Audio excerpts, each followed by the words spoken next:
Hello everyone, आप सभी का स्वागत है आपके अपने चैनल टॉप रैंकर्स में। तो कैसे हैं आप लोग? उम्मीद करते हैं कि सब बढ़िया ही होगा। आज आप लोगों के लिए साइंस का फिजिक्स में जो पहला चैप्टर है प्रकाश का परावर्तन, उसको लेके आए हैं। इसमें हम लोग देखेंगे कि इस चैप्टर से एग्ज़ाम में जो जो ज़रूरी है आपके लिए उतना करवाई जाएगी।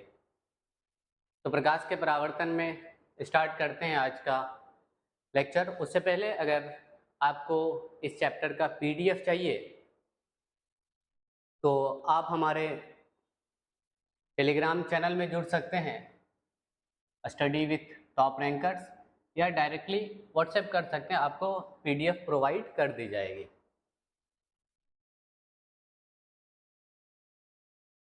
तो जैसे दिख रहा होगा आप लोगों को कि चैप्टर जो है इसका नाम है प्रकाश का परावर्तन। परावर्तन में सिर्फ इतना ध्यान रखना है कि परावर्तन का मतलब होता क्या है। परावर्तन का मतलब है प्रकाश का किसी अपारदर्शी वस्तु से टकराकर वापस लौट जाना। और अपारदर्शी आप लोगों को आके बताएंगे कि अपारदर्शी होता क्या है। तो प्रकाश के बारे में पहले देखते हैं कि प्रकाश क्या है। तो प्रकाश जो है ये ऊर्जा का एक रूप है। प्रकाश ऊर्जा का एक रूप है। प्रकाश जो है ये ऊर्जा का एक रूप है और प्रकाश के वजह से ही हम किसी वस्तु को देख पाते हैं। अगर प्रकाश ना हो तो हम देख नहीं पाएंगे। जैसे अंधेरे कमरे में जाते हैं अगर, तो लाइट ही ना हो, अंधेरा हो, हम देख नहीं पाते हैं। तो देखने के लिए नेत्र जितना ज़रूरी है उतना ही ज़रूरी प्रकाश है। प्रतिबिंब कैसे बनता है, आप इस चीज़ को जब समझेंगे तब ये पता चलेगा कि प्रकाश दृष्टि के लिए कितनी ज़रूरी है। और जिस वस्तु से प्रकाश निकलती है उसे क्या बोला जाएगा? तो प्रकाश स्रोत कहा जाता है। अब इसमें हम देखेंगे कि जो वस्तुएं होती हैं ये दो प्रकार की होती हैं। कि प्रकाश स्रोत जो है, जिस भी वस्तु से प्रकाश निकलेगी उसे हम लोग बोलेंगे प्रकाश स्रोत, ठीक है। लेकिन अब अगर वस्तुओं की बात करेंगे कि जो वस्तुएं होती है वो कितने प्रकार की होती है, तो एक को बोलेंगे प्रदीप्त वस्तुएं। प्रदीप्त वस्तुएं क्या है? ल्यूमिनस ऑब्जेक्ट बोलते हैं कि जिस भी वस्तु से प्रकाश निकलती है उसे कहा जाएगा प्रदीप्त वस्तुएं। जैसे सूर्य है, सूर्य से प्रकाश निकलती है। बल्ब हो गया, कैंडल हो गया, यानी जो भी प्रकाश उत्सर्जित करती है उसे बोला जाएगा प्रदीप्त वस्तुएं। ऐसी वस्तुएं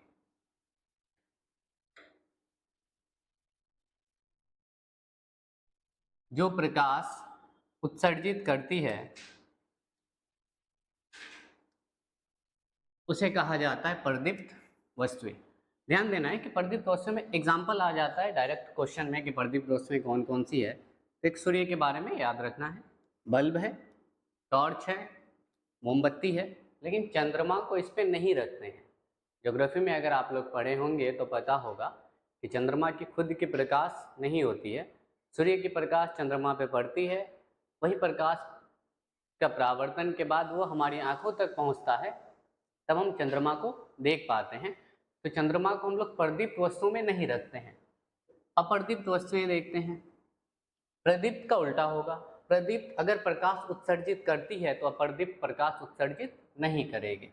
ऐसी वस्तुएं जो प्रकाश उत्सर्जित नहीं करती है इसे कहा जाता है अप्रदीप्त वस्तुएं। जैसे एग्जाम्पल अप्रदीप्त का बहुत सारा है। क्या जो मनुष्य है वो प्रदीप्त है? नहीं, अप्रदीप्त है। किसी तरह का कोई प्रकाश उत्सर्जित नहीं करती है।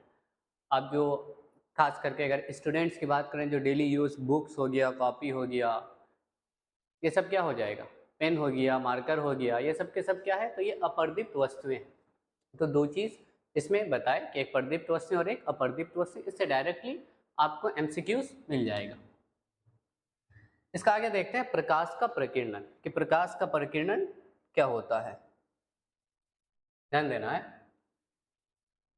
कि हमारा जो वायुमंडल है, वायुमंडल में गैसों का समूह है। वायुमंडल में गैसों का समूह है। सूर्य से आने वाली प्रकाश, जब सूर्य से प्रकाश निकलती है और ये हमारे वायुमंडल तक पहुंचती है, तो ये सूर्य की जो प्रकाश है जब वायुमंडल तक पहुंचेगी तो तो वायुमंडल में गैस के जो है कुछ सूक्ष्म कण पाए जाते हैं, तो गैस के सूक्ष्म कण मिलेगा, और ये जो कण होता है ये सूर्य की प्रकाश की कुछ मात्रा को अपने अंदर अवशोषित कर लेगा, एब्जॉर्ब कर लेता है, अवशोषित, और जो कुछ मात्रा सूर्य की बच जाती है उसे चारों तरफ फैला देता है। इस प्रोसेस को बोला जाता है प्रकाश का प्रकीर्णन। डेफिनेशन भी आपको दिखा देते हैं कि प्रकाश का प्रकीर्णन होता क्या है, कि सूर्य से आती हुई प्रकाश जब कहाँ आती है तो वायुमंडल में, और वायुमंडल में उपस्थित है छोटे छोटे कण, आपको गैस के भी छोटे छोटे कण मिलेगा, धूल कण मिलेगा, ठीक है, उन छोटे कणों पर पड़ती है। तो ये जो छोटे कण है, सूक्ष्म कण है, ये प्रकाश के कुछ भाग को अवशोषित करेगा, एब्जॉर्ब करेगा अपने अंदर, और उसे चारों तरफ वितरित कर देता है। वितरित का मतलब होता है फैला देना।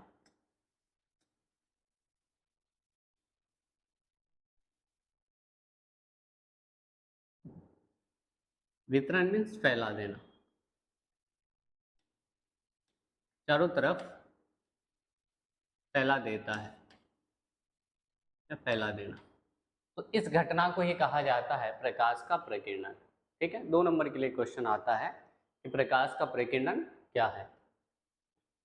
आगे हम लोग देखेंगे किरणपुंज के बारे में कि किरणपुंज जो है ये क्या होता है।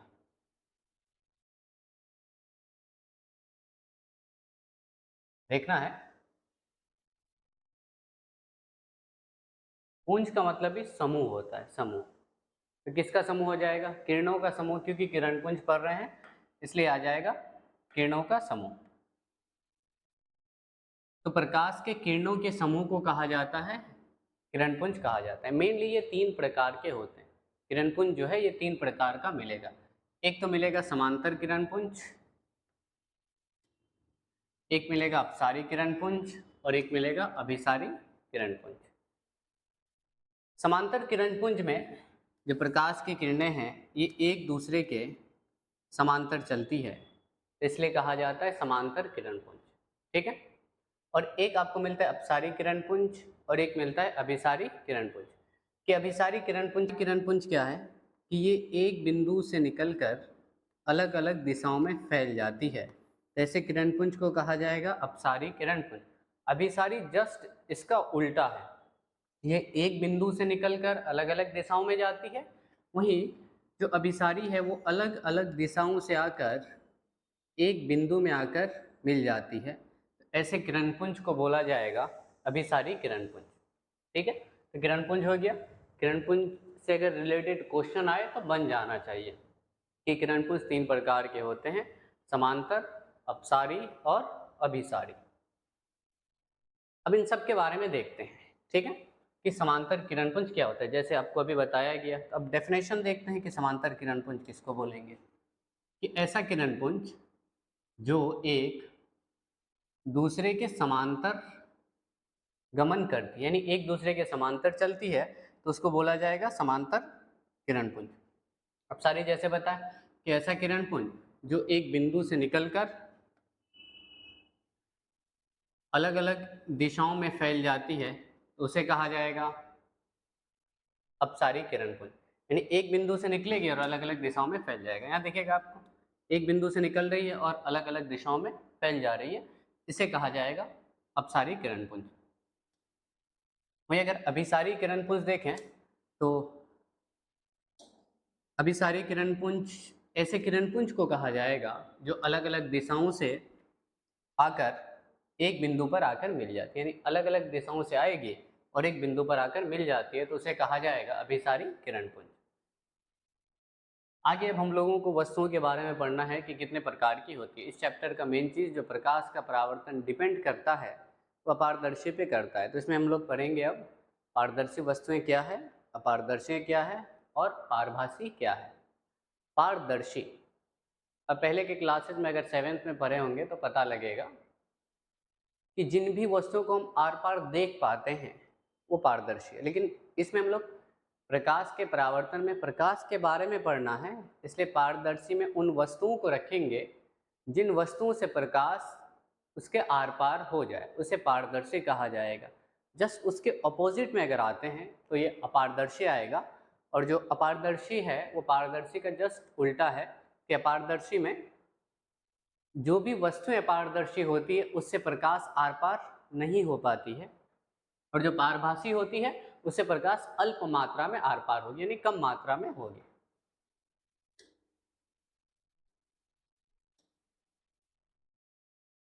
ऐसी वस्तुएं जिससे प्रकाश आर पार हो जाए इसे कहा जाता है पारदर्शी वस्तुएं। एग्जाम्पल पूछा जाता है डायरेक्टली, इसका एग्जाम्पल ध्यान रखना है कि पारदर्शी वस्तुओं में किन किन चीज़ों को रख सकते हैं। जो सूर्य से आने वाली प्रकाश है वायुमंडल को पार करके आता है, और वायुमंडल में क्या मिलता है? एयर, हवा। इसका मतलब ये है कि जब सूर्य की प्रकाश हवा को पार कर जाती है तो हवा क्या हो जाएगा? पारदर्शी हो जाएगा। ठीक है, यानी वायु जो होगा इसको किस में रखेंगे? तो पारदर्शी में रखेंगे। ये गाड़ी के जो हेडलाइट्स होते हैं, ये टॉर्च होते हैं, उसके ऊपर ग्लास लगाया जाता है।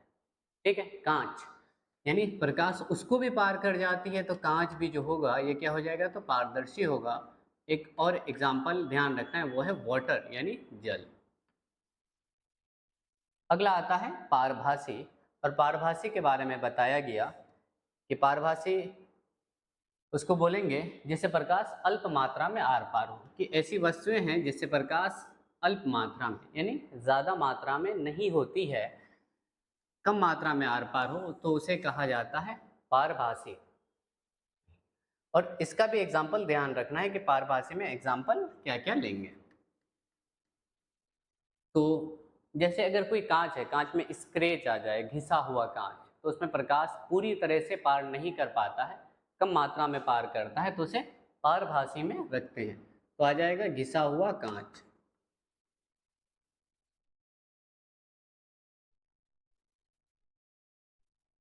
घिसा हुआ कांच। या अगर कागज में तेल लग जाए तो आ जाएगा तेल लगा कागज।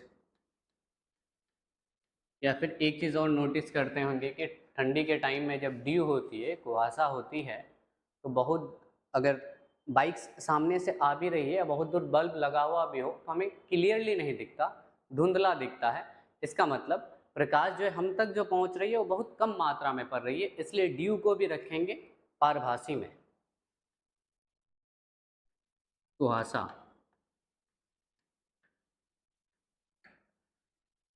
और इसका तीसरा वो आता है अपारदर्शी। अपारदर्शी किसको बोलते हैं? पारदर्शी का जस्ट उल्टा होगा। पारदर्शी में था जिससे प्रकाश आर पार हो जाए वो पारदर्शी है, अपारदर्शी में प्रकाश आर पार नहीं हो पाता। ऐसी वस्तुएं जिससे प्रकाश आर पार ना हो सके इसे कहा जाएगा अपारदर्शी। इसका एग्जाम्पल देखना है।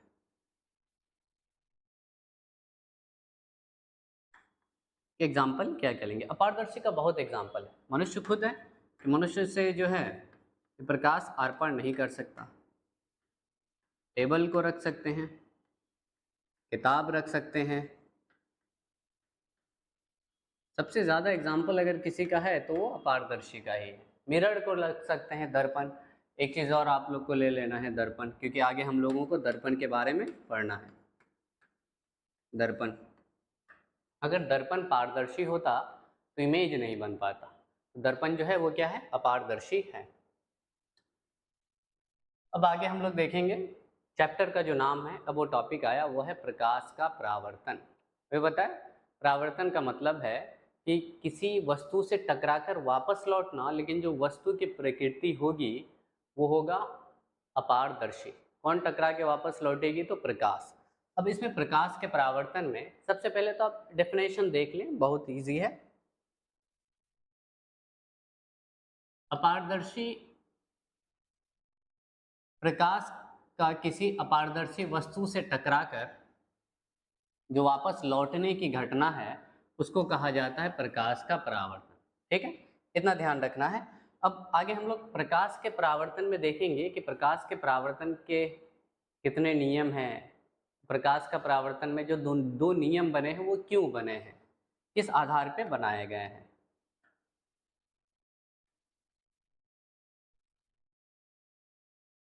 तो सबसे पहले एक दर्पण लेते हैं और यह है समतल दर्पण।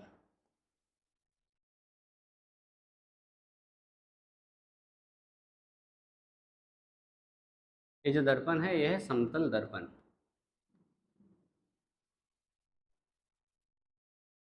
अब प्रकाश की किरण आएगी और जो प्रकाश की किरण आती है, इस आने वाली प्रकाश की किरण को कहा जाता है आपतित किरण। और जो प्रकाश की किरण आएगी तो टकरा के वापस भी लौटेगी। और प्रकाश के परावर्तन का एक नियम है कि प्रकाश के परावर्तन में आपतित किरण जिस एंगल के साथ आती है उसी एंगल के साथ वापस चली जाती है। तो पहले देख लेते हैं कि जो वापस जा रही है उसका नाम क्या है। जो वापस जाती है इसका नाम है परावर्तित किरण। आने वाली प्रकाश की किरण को बोलेंगे आपतित किरण, वापस जाने वाली प्रकाश की किरण को कहा जाता है परावर्तित किरण। लिख देते हैं दोनों का नाम कि क्या क्या नाम है। इसका नाम है आपतित किरण।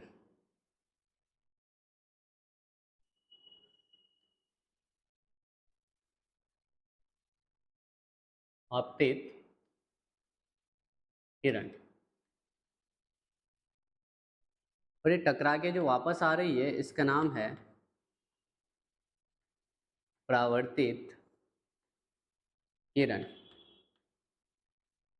और इन दोनों के बीच एक्चुअली ये वाला जो बिंदु है, यहाँ पे जो बिंदु बन रहा है, इसका नाम है आपतन बिंदु। आपतन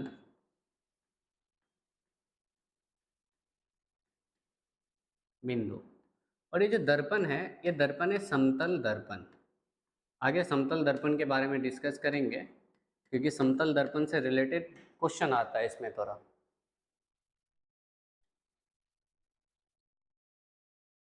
अब यही आपतन बिंदु पे एक परपेंडिकुलर यानी एक अभिलंब ड्रॉ करते हैं। और ये जो होगा, ये अभिलंब का मतलब होता है 90 डिग्री में, ठीक है।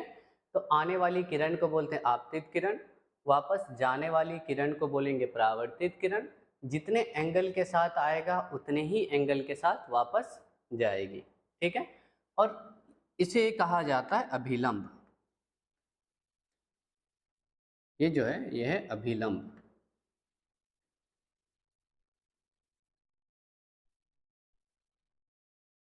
अब दिख रहा होगा कि यहाँ दो एंगल भी बन रहा है, एक यहाँ पे और एक यहाँ पे।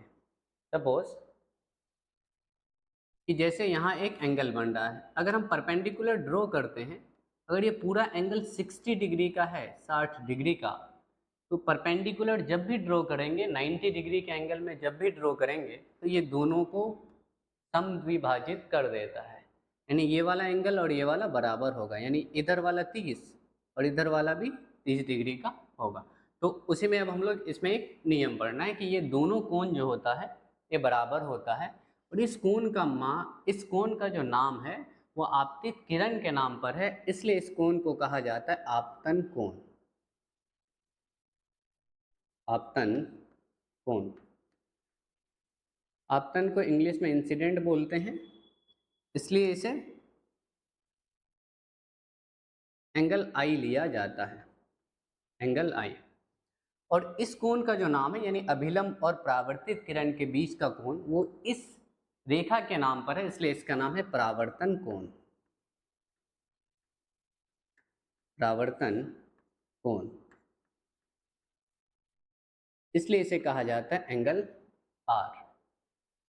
बताए कि एंगल आई और एंगल आर क्या हो जाएगा, बराबर, क्योंकि जितने एंगल के साथ आपतित किरण आ रही है उतने ही एंगल के साथ परावर्तित किरण वापस जा रही है। और जब एक अभिलंब ड्रॉ करेंगे तो ये इन दोनों को बराबर दो भागों में बांट देती है, इसलिए ये आपतन कोण और परावर्तन कोण क्या हो जाएगा, तो बराबर हो जाएगा, ठीक है। इसमें बहुत बार आता है कि प्रकाश के परावर्तन के कितने नियम हैं लिखें। तो प्रकाश के परावर्तन के दो नियम होते हैं, क्या क्या होते हैं अब उस पर बात करते हैं कि प्रकाश का जो परावर्तन है उसमें मेनली दो नियम होते हैं। पहला नियम यह है कि ये अगर आप देखेंगे कि आपतित किरण है और ये परावर्तित किरण है और ये है अभिलंब, और तीनों एक ही बिंदु पे लाई कर रहा है, इसीलिए आपतित किरण परावर्तित किरण और ये जो आपतन बिंदु है, आपतन बिंदु पर डाला गया अभिलंब तीनों एक ही तल में होगा। और दूसरा नियम ये है कि आपतन कोण परावर्तन कोण के बराबर होता है। इससे रिलेटेड कुछ क्वेश्चन भी बता देंगे कि किस तरह का क्वेश्चन आ सकता है। ठीक है, अब इसके नियम को देखते हैं प्रकाश के परावर्तन के। कि प्रकाश के परावर्तन के कितने नियम हैं? तो 2 नियम होते हैं।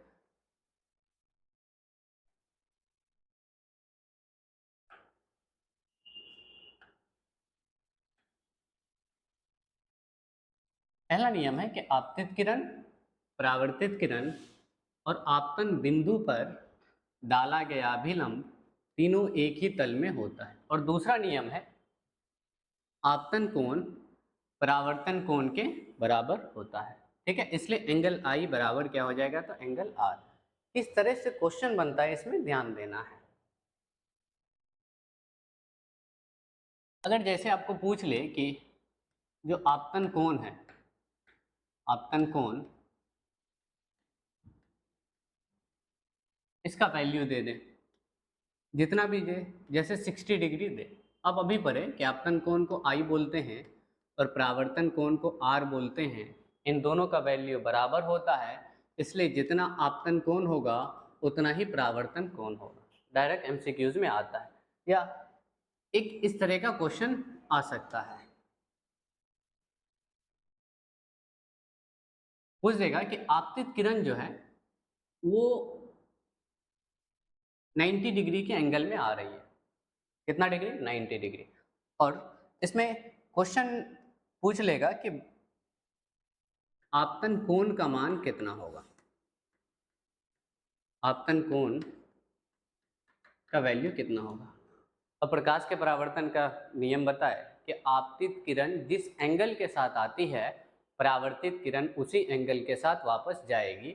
अगर आपतित किरण 90 डिग्री के एंगल में आ रही है, इसका मतलब परावर्तित किरण 90 डिग्री के एंगल में ही वापस जाएगी।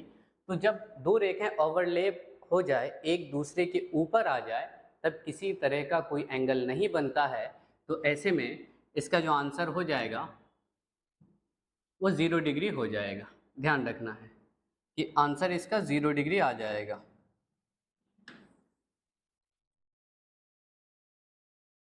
जीरो डिग्री इस तरह का क्वेश्चन आता है। इसमें आप लोगों के लिए प्रकाश के परावर्तन में पिछले 10 साल में जितने एमसीक्यूज पूछे गए हैं बिहार बोर्ड में, वो इस चैप्टर के बाद वही लेके आएंगे।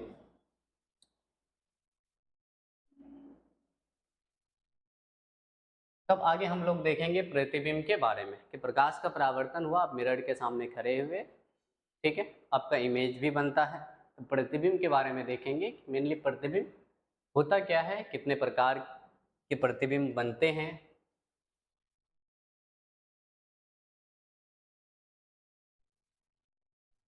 किसी बिंदु स्रोत से आ रही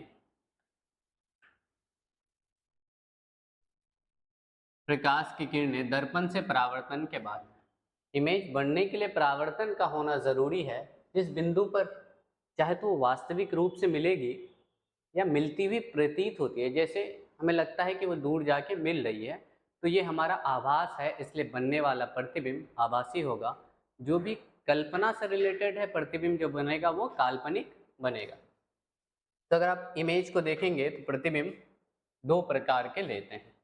एक को बोला जाता है वास्तविक प्रतिबिंब, और इसका जो दूसरा टाइप आएगा वो आएगा काल्पनिक प्रतिबिंब।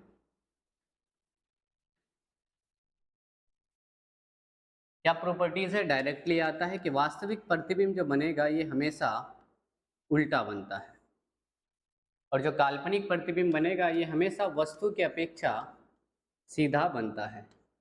ठीक है, फोन पे जो फोटो लिया जाता है वो भी तो क्या इमेज ही है, लेकिन ये किस प्रकार का इमेज है? तो ये है वास्तविक प्रतिबिंब। यानी फोन में जो इमेज है वास्तविक प्रतिबिंब है। इसलिए क्वेश्चन डायरेक्टली आता है कि किस प्रतिबिंब को पर्दे पर प्राप्त किया जा सकता है। तो वास्तविक प्रतिबिंब को पर्दे पर प्राप्त किया जा सकता है, इसे पर्दे पर प्राप्त किया जा सकता है।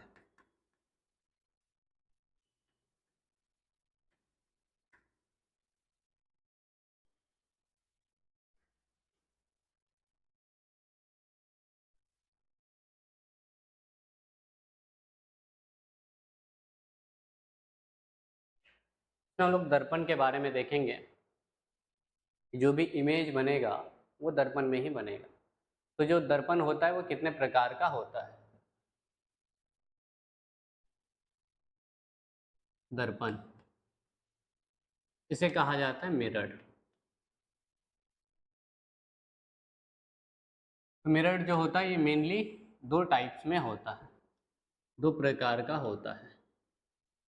एक को कहा जाएगा गोलीय दर्पण, गोलीय दर्पण। रीजन बताएंगे इसका गोलीय दर्पण क्यों नाम है। Spherical mirror. दूसरा जो होता है इसे बोलते हैं समतल दर्पण। घरों में जो दर्पण यूज किया जाता है वो समतल दर्पण है, प्लेन मिरर, प्लेन मिरर। इससे दो बार रैपिडली बहुत क्वेश्चन आता है। इसका फोकस दूरी पूछ लिया जाता है कि बताना है कि समतल दर्पण की जो फोकस दूरी होती है वो क्या होती है। तो इसकी फोकस दूरी होती है अनंत, इन्फिनिटी होती है। समतल दर्पण की फोकस दूरी आ जाएगा अनंत। समतल दर्पण की कुछ विशेषता हैं, आज उस पर बात करते हैं, फिर उसके बाद आप लोगों को गोलीय दर्पण के बारे में बताएंगे। तो समतल दर्पण में देखेंगे कि समतल दर्पण की क्या क्या विशेषताएं हैं।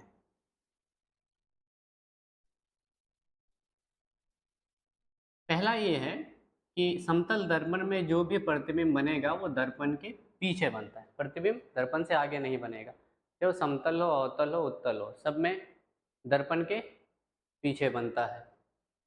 दूसरा है कि प्रतिबिंब का जो आकार है वो वस्तु के आकार के बराबर होता है। घरों में जिस दर्पण को यूज करते हैं समतल दर्पण है।